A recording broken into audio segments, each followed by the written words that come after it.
said, "Mr. DeMille, you can't do this to me."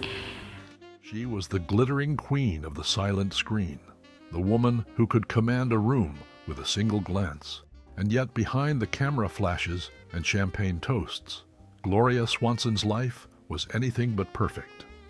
While the world saw a goddess draped in jewels and couture, her children saw something different, a mother whose presence was often as fleeting as her film roles. Between Oscar nominations, scandalous love affairs, and a career that spanned from the roaring 20s to the golden age of Hollywood, Gloria was also navigating the far less glamorous role of raising a family. As her Sunset Boulevard co-star William Holden once said, "When Gloria walked into a room, you didn't just notice her, you felt her." But what became of those children who grew up in the long shadow of a legend, and where are they now? And if you are into classic Hollywood icons, amazing stories, and newly discovered insights, then hit that subscribe button. We are on our way to 10,000 subscribers, and your support will mean a lot to our channel. Gloria Swanson was born, Gloria May Josephine Swanson, on March 27, 1899, in Chicago, Illinois. The daughter of a U.S. Army recruiter, her childhood was a patchwork of moves across the country, instilling in her a restlessness that would carry into adulthood. Her discovery was the kind of Hollywood origin story that seemed almost scripted. In 1914, as a teenager living in Chicago, she visited Essanay Studios on a casual invitation from a school friend whose aunt worked there. What was meant to be a simple tour turned into destiny. A casting assistant spotted her in the hallway and asked if she'd like to be an extra in a short film starring Charlie Chaplin. I was wearing my best dress, a sailor blouse with a big bow, and I thought, why not? It paid $3 a day, more than I'd ever dreamed of, she later recalled. The part was minor, but her expressive eyes and photogenic face caught the attention of director Alan Dwan, who encouraged her to take more work. Soon she was appearing in comedies alongside Wallace Beery, long before they married, and playing ingenues in early silent shorts. By 1919, Swanson's beauty, charisma, and an instinct for captivating the camera propelled her to Hollywood, where she signed with Paramount Pictures. Cecil B. DeMille, impressed by her presence, cast her in Don't Change Your Husband from 1919, which became a hit and established her as a star. DeMille would later say, "Gloria didn't just walk into a room, she arrived." Her rise to stardom was meteoric. By the early 1920s, she was Paramount Pictures' highest-paid star, known for her opulent gowns and commanding screen presence. She earned her first Academy Award nomination for Sadie Thompson in 1928. But even as the accolades rolled in, her personal life was already a whirlwind. At just 17, she married actor Wallace Beery, a union that was short-lived and marred by scandal. After their divorce, she married Herbert K. Somborn, the owner of the famed Brown Derby restaurant. In 1920, she gave birth to her first child, Gloria Swanson Somborn. The baby arrived at a time when Swanson was juggling film sets, public appearances, and her transformation into one of Hollywood's most photographed women. "I loved my daughter dearly," she later admitted, "but I was learning to be a mother the same way I learned to be a star, on the job and without a guidebook." That same year, her career soared with the release of Male and Female, cementing her as a style icon. But her marriage to Somborn collapsed amid accusations of infidelity and the pressures of her demanding career. Custody of little Gloria was a battle, but Swanson managed to keep her daughter close, often bringing her to film sets. In 1925, Swanson married the French aristocrat Marquis Henri de la Falaise, a marriage that came with international press coverage and lavish European travels. This marriage also brought another child into her life, her adopted son, Michel Swanson, whom she embraced as her own while continuing to dominate the silver screen. Despite her jet-setting lifestyle, she often expressed guilt about her absences. In a rare, candid moment, she told Photoplay magazine, The lights dim when I think of the moments I missed, but I hope my children know that everything I did was, in some way, for them. By the time she starred in Queen Kelly from 1929, directed by Erich von Stroheim, her life was a blend of professional triumphs and personal complications, including affairs with some of Hollywood's most powerful men and even rumors of a dalliance with Joseph P. Kennedy Sr., father of a future U.S. president. Her third child, Joseph Patrick Swanson, came later, and by then Gloria was juggling not just motherhood and acting, but also producing, making her one of the first women in Hollywood to control her own films. Yet the story of Gloria Swanson's children is not just about who their mother was, but how they found their own identities away from her overwhelming spotlight. Gloria Swanson's eldest child, Gloria Swanson Somborn, was born into the glare of the Hollywood spotlight in 1920 and never quite escaped its glow. Growing up on film sets and in lavish hotel suites, little Gloria became a familiar face to studio staff and the press. She was known for toddling through Paramount's costume department, trying on miniature versions of her mother's extravagant gowns. But while her childhood seemed glamorous, it was also unsettled. The bitter custody battle between Swanson and Herbert K. Somborn meant that young Gloria's life was split between two worlds: the glitter of her mother's movie star lifestyle and the quieter, steadier environment her father offered. Swanson often brought her along on location shoots, determined to keep her close despite her relentless filming schedule. "I wanted her near me, no matter where I was," Swanson said in one interview, even if that meant she did her schoolwork in a dressing room.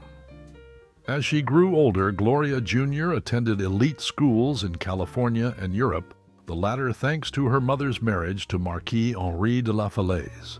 She developed a love for languages and travel, moving in social circles that included aristocrats, artists, and fellow children of Hollywood royalty. Unlike her mother, Gloria Jr. never pursued a career in front of the camera. She married in the 1940s, choosing a more private life, though her connections to old Hollywood remained strong. She was occasionally spotted at high-profile events alongside her mother, especially in later years when Swanson made a celebrated comeback with Sunset Boulevard in 1950. Her relationship with her mother was warm but sometimes strained, the legacy of long stretches apart during her formative years. Still, by the time Swanson entered her later life, mother and daughter had grown close, with Gloria Jr. often serving as a quiet support behind the scenes. Swanson's adopted son, Michel Swanson, entered her life during her marriage to Marquis Henri de la Falaise in the mid-1920s. Michel was embraced wholeheartedly by Gloria, who raised him as her own despite her demanding career. Michel's upbringing was cosmopolitan: Paris apartments, transatlantic voyages, and a front-row seat to the golden age of Hollywood. Michel gravitated toward a life in business rather than entertainment, building a career that took him far from the public eye.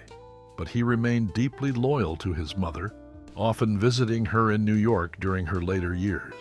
Swanson once remarked, "Michel is steady. He is my anchor in a world that is always moving." Her youngest, Joseph Patrick Swanson, arrived later in her life and experienced a different version of Gloria Swanson, one who was shifting from constant on-camera work to more selective projects and producing her own films. Joseph's childhood was still colored by travel and high society, but with his mother more present than she had been for her older children. He, too, avoided the limelight, choosing to live quietly and focus on his own ventures. By the time Swanson reflected on her family, in her memoir Swanson on Swanson in 1980, she was candid about her regrets and her pride.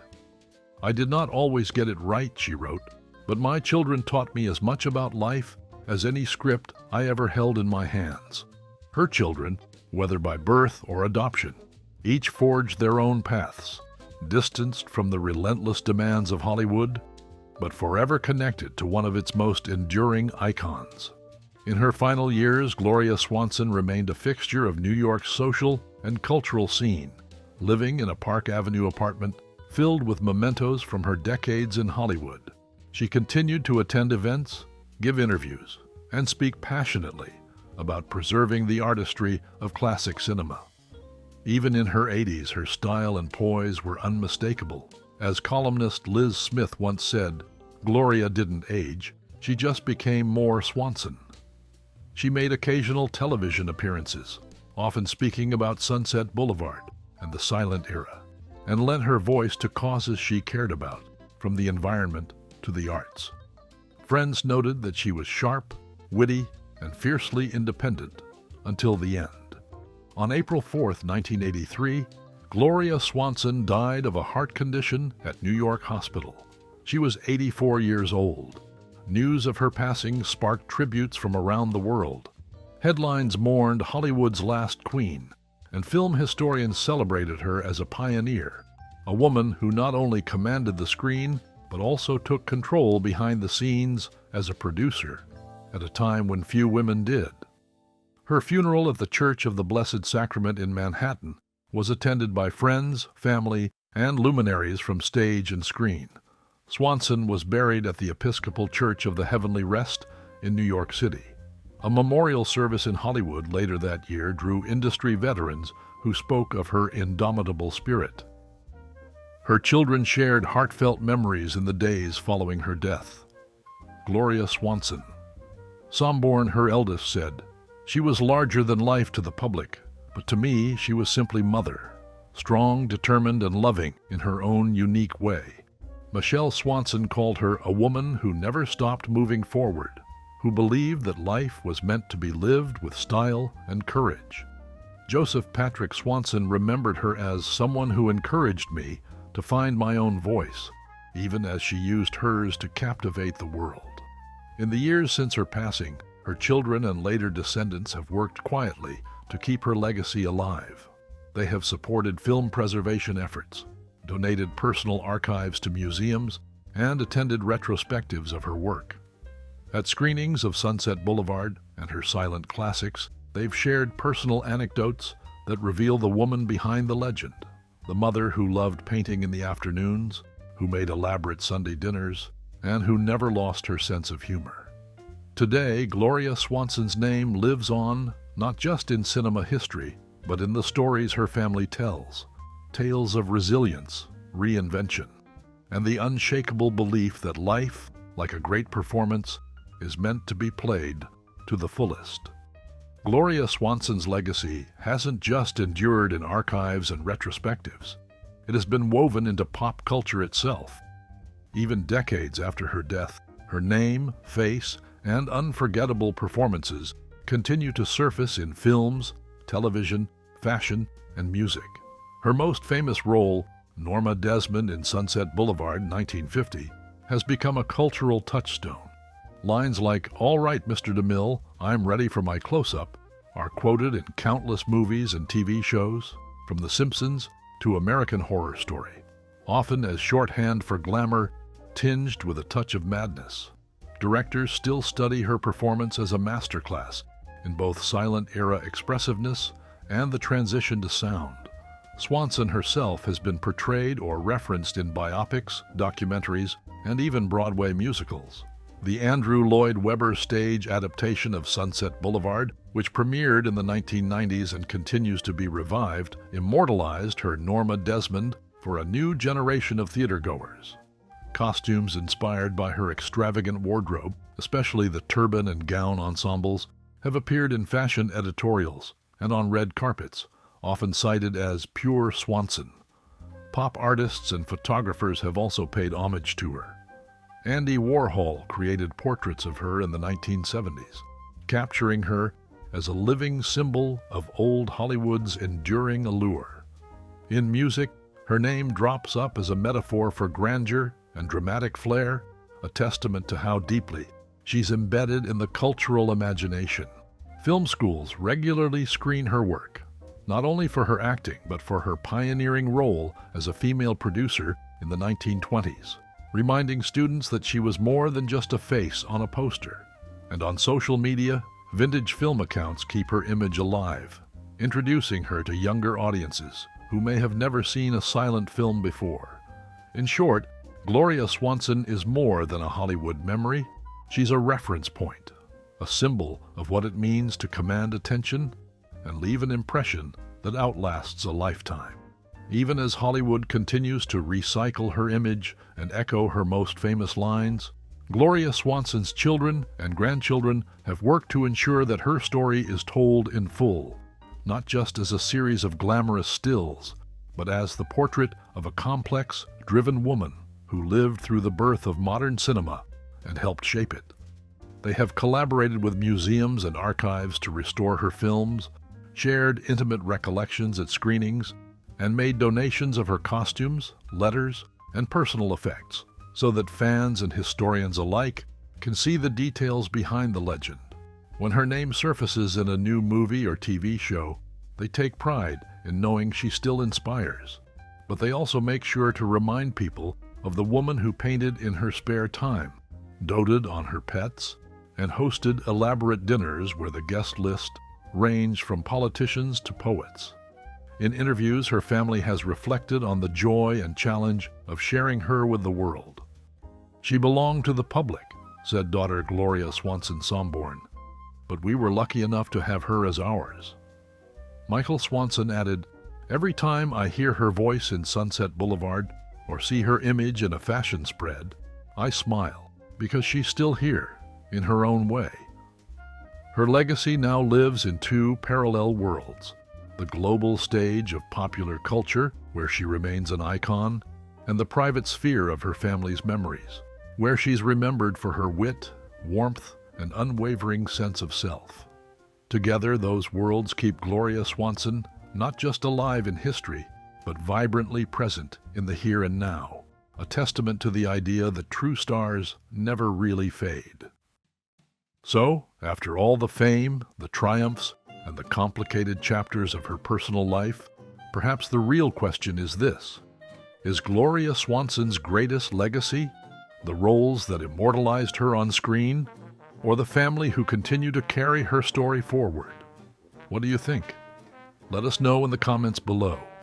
And if you enjoyed diving into the real story behind the Hollywood legend, don't forget to like this video, subscribe to the channel, and turn on notifications so you never miss the next one.